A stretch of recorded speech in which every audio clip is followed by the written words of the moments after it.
വളരെ വളരെ നിർഭാഗ്യകരവും പ്രതിഷേധാർഹവുമായിട്ടുള്ള സംഭവവികാസങ്ങൾക്കാണ് Indian parliament സാക്ഷ്യം വഹിക്കുന്നത്. കാരണം പ്രതിഷേധവും ജനാധിപത്യ രീതിയിലുള്ള പ്രതിഷേധ സമരങ്ങൾ പാർലമെന്ററി ജനാധിപത്യ സംവിധാനത്തിൽ ഇത് ആദ്യമായിട്ടുള്ളതല്ല.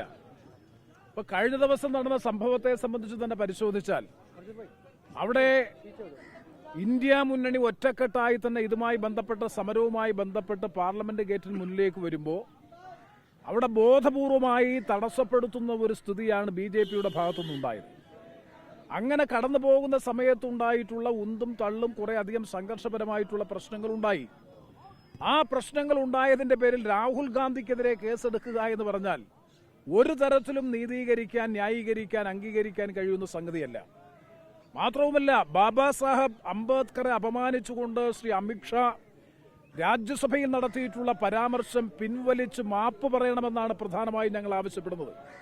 അതിനെ സംബന്ധിച്ച് വ്യക്തമായ വിശദീകരണവും വ്യാഖ്യാനവും നൽകാൻ തയ്യാറാകുന്നതിന് പകരം അത് ഉന്നയിച്ചുകൊണ്ട് പ്രതിഷേധിക്കുന്ന, ജനാധിപത്യ പ്രക്രിയയിൽ പ്രതിഷേധിക്കുന്ന ജനനേതാക്കൾ, അതും ലോക്സഭയിലെ തെരഞ്ഞെടുക്കപ്പെട്ട പ്രതിപക്ഷ നേതാവായിട്ടുള്ള രാഹുൽ ഗാന്ധിക്കെതിരായി ക്രിമിനൽ കേസെടുക്കുക എന്ന് പറഞ്ഞാൽ എല്ലാ ജനാധിപത്യ മര്യാദകളുടെയും നഗ്നമായിട്ടുള്ള ലംഘനമാണ് അധികാരം ഉപയോഗിച്ചുകൊണ്ട് ഗവൺമെന്റ് ഈ കാര്യത്തിൽ നിലപാടുകൾ സ്വീകരിക്കുന്നത്. അങ്ങനെയാണെന്നുണ്ടെങ്കിൽ പാർലമെന്റിന്റെ മുൻവശം തടസ്സപ്പെടുത്തിക്കൊണ്ട് ഞങ്ങൾ നിരവധി സമരങ്ങൾ നടത്തിയിട്ടുണ്ട്. ഒരിക്കൽ പോലും പാർലമെന്റ് ബ്ലോക്ക് ചെയ്തുകൊണ്ടുള്ള ഒരു സമരം ഞങ്ങൾ നടത്തിയിട്ടില്ല.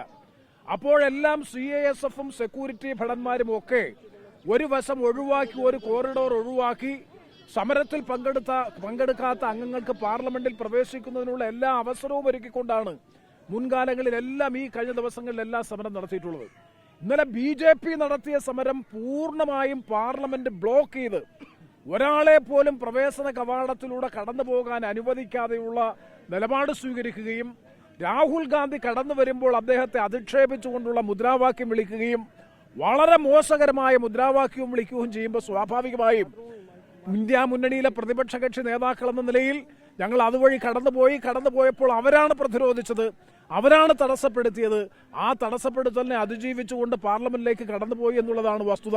അതിന് രാഹുൽ ഗാന്ധിക്കെതിരായി കേസെടുക്കുക എന്ന് പറഞ്ഞാൽ, അല്ലെങ്കിൽ ഇന്ത്യ മുന്നണിയിലെ പ്രതിപക്ഷ നേതാക്കൾക്കെതിരായി കേസെടുക്കുക എന്ന് പറഞ്ഞു കഴിഞ്ഞാൽ ജനാധിപത്യ ചരിത്രത്തിൽ, പാർലമെന്ററി ജനാധിപത്യ ചരിത്രത്തിൽ കേട്ടുകേൾവി പോലും ഇല്ലാത്തതാണ്. ഇപ്പോൾ നിങ്ങൾ മനസ്സിലാക്കുന്നുണ്ട്, ആദ്യം കുറെ ഭിന്നതയുണ്ടായിരുന്നെങ്കിൽ സമാജ്വാദി പാർട്ടിയും തൃണമൂൽ കോൺഗ്രസും NCPയും RJDയും അതുപോലെ ഇടതുപക്ഷ പാർട്ടികളും കോൺഗ്രസും എല്ലാ ജനാധിപത്യ പ്രസ്ഥാനങ്ങളും ഒരുമിച്ചാണ് കഴിഞ്ഞ ദിവസം സ്പീക്കർക്ക് ഞങ്ങൾ ഇതുമായി ബന്ധപ്പെട്ടുകൊണ്ടുള്ള പരാതി സമർപ്പിച്ചിട്ടുള്ളത്. ഈ കാര്യത്തെ സംബന്ധിച്ച് അന്വേഷിച്ച് ഉചിതമായ നടപടി സ്വീകരിക്കണമെന്ന് ആവശ്യപ്പെട്ടിട്ടുള്ളത്. അതുകൊണ്ട് ഇന്ത്യ മുന്നണി ഈ കാര്യത്തിൽ ഒറ്റക്കെട്ടാണ്, അതിശക്തമായിട്ടുള്ള പ്രതിഷേധമാണ് ഈ കാര്യത്തിൽ പ്രകടിപ്പിക്കുന്നത്.